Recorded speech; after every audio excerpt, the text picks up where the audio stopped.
Alright, sorry for all the confusion with the technology, but here's my life care plan report from Adeline Nelson. So the client demographics, the client was de-identified as John Johnson for this project. He's a 26-year-old white male who is currently in a relationship with his partner and has one 18-month-old boy. His preferred language is English. He's not considered to be financially stable, and his insurance company used was McLaren. And in residential treatment, and insurance is a very big part of the amount of days given during residential treatment. Moving on to the client diagnosis. So, client's main diagnosis was he was diagnosed with severe opioid disorder. The day that client came into Sanford House, he was on over 20 milligrams of Xanax, and he had been taking that every day before coming into treatment. He he was at a very unhealthy state mentally and physically. He was not only diagnosed with severe opioid disorder, he was also diagnosed with severe tentative hypnotic anxiolytic disorder. Client overdosed on benzos many of times, and that was his drug of choice. He also was diagnosed with unibipolar depression and generalized anxiety disorder. The client suffered from feelings of sadness, loss of interest in activities, and he used his drug of choice to cope with depression. He suffers a lot from the past and suffers from his guilt and shame a lot, and he struggles with that and, in result, overdoses continuously. The client has a lot of side effects. He had post-acute withdrawal side effects or symptoms, and has following symptoms that when he came into treatment that were pretty severe. He obviously suffered from anxiety and depression, but those are his main symptoms. But he also suffers from different things such as vomiting, chills. He wasn't during his biopsychosocial on his first day. He wasn't able to pay attention. He was always moving around, jittering a lot, and that was interesting.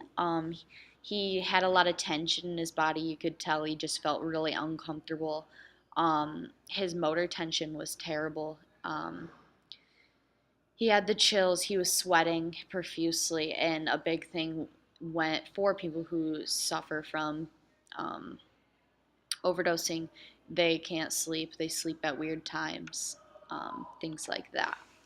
So moving on to the client's medical history, this plays a big part in the client's treatment.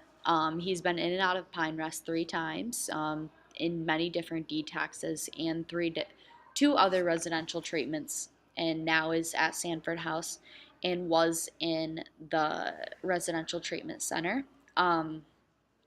Client has a lot of history of relapse. He struggles with that a lot.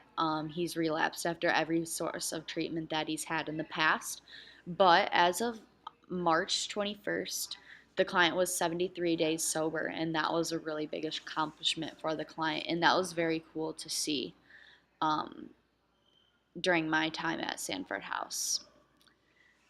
Moving on, the client's treatments. So those were his past treatments that he's had, and he's hoping that his time at Sanford House is this is his last treatment center, and we can all only hope. But so we started in residential treatment. He was in residential treatment for 21 days, and now he's currently in he was currently in partial hospitalization treatment at Sanford House. So oftentimes you go to RTC and then you step down to PHP. So RTC, you live at Sanford House. PHP, it's 5 hours of treatment, 6 days a week. So it often depends on the patient's work schedule or rides, things like that. It allows the client to ease back into their work life and their family life. It's a hard jump to go all at the same time, so it's a good ease step into things. After PHP, he stepped down into intensive outpatient care. It helps client to do different recovery therapies and work with family and life. But at IOP, you also get drug tested every time you come in, and you also have to pee every time you come in to make sure that you're keeping on track. After that, you'll graduate from IOP, which is a big accomplishment for many, and then you'll move to outpatient care. Outpatient care is just different checkups, keeps the client to make sure they're in a positive mental state, and helps assure the client has continued to stay sober. Throughout all of this, the client will attend different support groups. The support groups are awesome and such a great learning experience for the client, and I thought it was a very cool thing to learn about. There's so many different support groups throughout the community, and there's different support groups that Sanford House provides, and one of the groups is the alumni group, and so it's different alumni go back and meet with the current people staying at Sanford House, and that was a very cool thing. Throughout all of this, they're not only attending support groups, but they're also doing maintenance therapy, and this is just keeping up on medications and things needed to keep their body in a healthy state. So the biopsychosocial, educational, and vocational history of the client is very important. As far as the client's family aspect, he lives with his partner. He's not married to her, but they do have an 18-year-old son together. His partner does have a history of substance abuse and past mental health issues, and so that does cause a strain on their relationship. But the client also has his parents are aware of his abuse history and do help him financially. That moves us right into employment and financial stability. The client works for his dad's family business, and so his dad does support him through this. And during his time at Sanford House, his dad let him take a leave and then return back when he was in a better mental state. He works as a salesman and managing member for their family business, and he's been there for 7 years. But sadly, he is not. He's worked there for that long, but not considered financially stable. He spends all of his money on prescriptions and opioids, which um, results in him being not financially stable. But moving on, his past trauma places a huge effect on the client. The client's first child, his infant daughter died shortly after death, and that was a traumatic experience for the client and still impacts him to this day. The client not only had that, but has also um, sold to a friend who died hiking Yellowstone National Park, and has also buried 14 of his friends due to drug related instances. Um, During the Klein's biopsychosocial, this was one of the biggest things that he put an emphasis on, that this really affects him, and he dwells on the past a lot. He sadly also has a lot of criminal involvement history, criminal justice involvement, and multiple DUIs. The client states that his reasoning for coming to treatment and his main reason is for his partner and to be a better dad for his son. So the life care plan categories, I divided it in clinical care services and medical care services.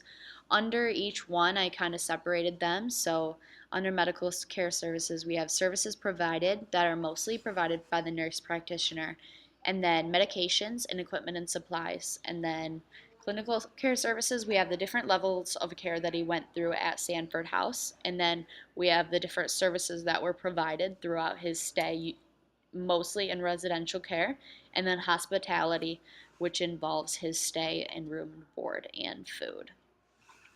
This gives a better breakdown of the different categories. Some things to note is the italicized stuff is medications are, some of them are taken as an ad needed basis, and those medications are not included in the total annual cost. Same with equipment and supplies. Those were added in the life care plan, but are not included in the total life care costs or total annual costs because they're divided amongst the patients. So when it comes down to it, the total annual cost, including medications that are not as an ad needed basis, it came down to $32,189. And at the top, I included the total cost of equipment and supplies. So the latest update on the client, it was cool during my time at Sanford House. I got to see him his first day that he came in, and my last day at Sanford House, I got to sit in on his group at IOP. And that was very cool just to see his improvement throughout the time and see how he's coped with all of this and what he's found useful and helpful. And one of the biggest things I noticed was just his demeanor